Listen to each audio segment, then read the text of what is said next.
Welcome to episode 168 of Marketing Without the Marketing.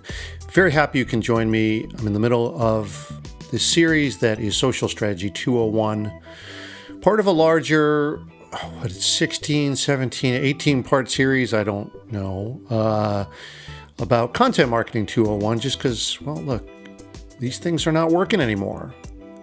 And in the Social Strategy 201, we talked about sort of a broad overview about why that is the case.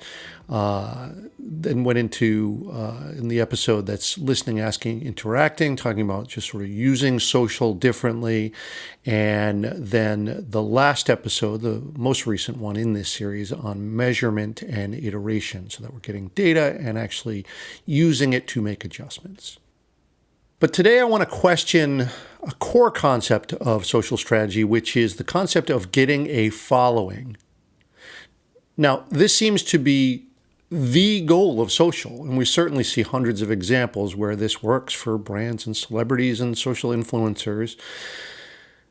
But I want to question that today, and if you'll go with me on this, let's just examine this and what we can do about this. Because when I think of this, I think, well, look, what does a following get you anyway, right?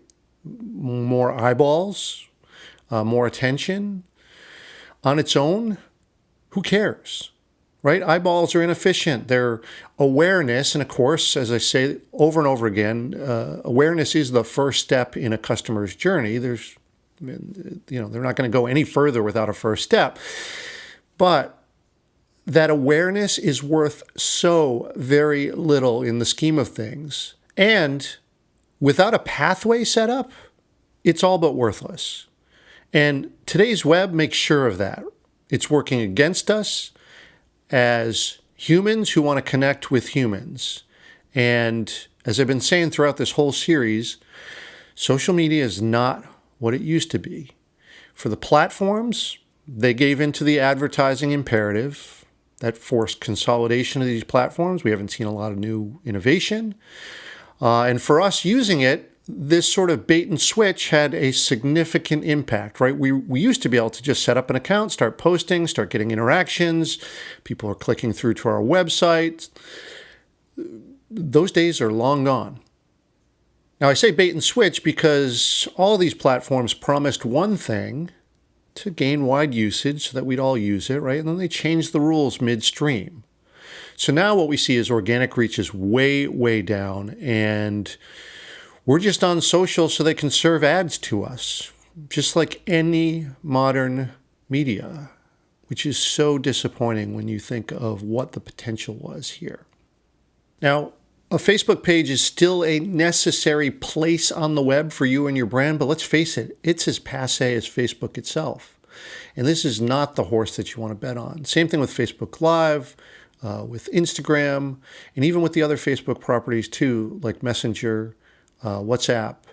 I mean, Facebook is a flagging property, so they're going to have to monetize every last piece of it because, well, there's the requirement of unlimited growth when you're a publicly traded company and you're worth billions of dollars. And guess what? This is unsustainable.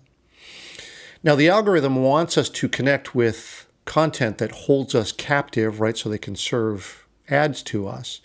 That's the reality of these platforms. But what I care about is what do we do with that as small business owners? So here's where I see this going. If any of these platforms hope to remain relevant at all, they're going to have smaller conversations remain free, right? Like you're not going to, we may pay for something like Facebook or Twitter or Snapchat or whatever in the future, but they're going to have this remain free. Otherwise, why are we going to be on there, right? So this comes down to me to two things, which is groups and messaging. So groups being things like Facebook groups or LinkedIn groups, if we're going to apply this to our strategy. And almost all these platforms have direct messaging. So Facebook, Instagram, Twitter direct messaging, even though that's just a horrible experience right now on Twitter. Snapchat, TikTok, Pinterest. Even Pinterest has direct messaging feature on it too. And they have to keep us being able to connect with one another. So let's use that and let's build elsewhere. And counterintuitively, let's build small, at least to start. right? I'm not saying that ultimately you don't want to grow this into something that's large and sustainable. We want to do that, but at least to start, let's think about going small and let's steer into what used to be the best part of social, the real connections. All right, this is a 3-point strategy. Let's go through each of the 3 here. Number 1, pick a platform. Depends where your audience is, but let's say it's a Facebook group. Facebook groups are still 100% organic reach. You post there, everyone has the opportunity to see it, unlike a page which has somewhere in the 3 to 4% organic reach. It's still a great strategy. LinkedIn group is similar. Like you see a lot of folks running groups where you get a bunch of people in the room who care about the same thing who are trying to solve the same problem or issue. Awesome. But in this strategy, any software that has a group feature would work, right? So really, Facebook Messenger, WhatsApp, even Mac messaging on iPhone, on iOS, right? Or HipChat. Or look, you could even use Slack or Zoom. And I know these things are meant for sort of business connections, but why not use it to assemble your small group? Now, I really like using Slack for this, and I see a lot of other people doing this as well. The best example of this, I think, for post-sale support is Paul Jarvis with his Chimp Essentials course. A great community where people are able to ask questions of one another, share strategies. I mean, this works really, really great. And he started from a very, very small thing to something that appears to have well over 1,000 people. I think my impression of it is that it's that large. Now, look, there are pros and cons to each of these different platforms. I won't get into all of that. I could devote other episodes to that. But look, the message here is just pick the one that's natural to you and where your people are, right? And then go from there. Number 2, keep it small to start.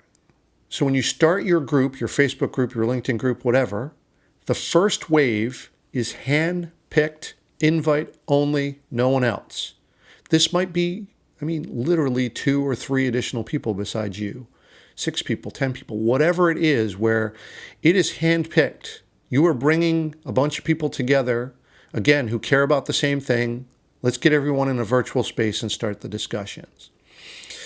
Then once you do that, you get a conversation started, you seed it with questions. Then you do everything that you can to make these conversations essential.